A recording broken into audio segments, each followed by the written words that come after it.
Have you just come from the country, Terpsion? Or have you been here for a while? I came some time ago.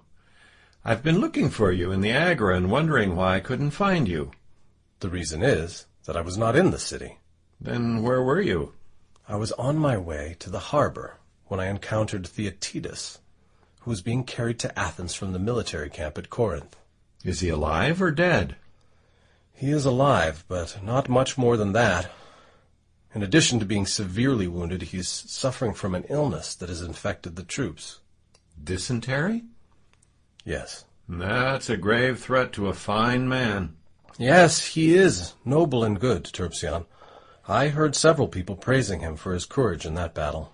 That doesn't surprise me. It would be much more remarkable if he had not distinguished himself. But why didn't he stay here in Megara? He was eager to get home. I urged him to stay, but he wouldn't hear of it. So I saw him off, and on my way back, I remembered what Socrates said about him and marveled at how accurate his prophecy was.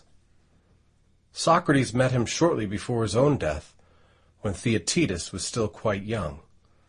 But when I went to Athens, Socrates talked about his remarkable gifts and predicted that he would become great if he lived long enough. Well, that prediction has come true.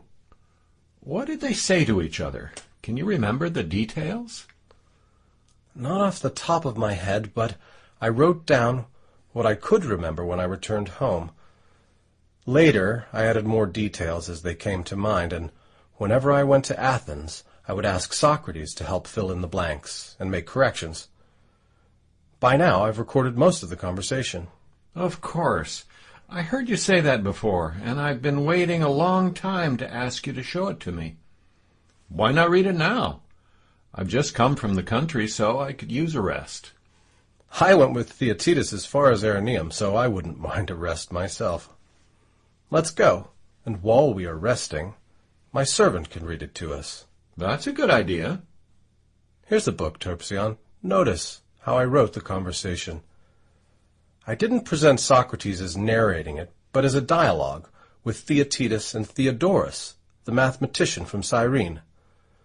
I have left out interjections such as I said and I remarked and he agreed or he disagreed, which Socrates used when he talked to me. Those phrases will only get in the way. You're right about that, Euclides. All right. Boy. Sample complete. Ready to continue?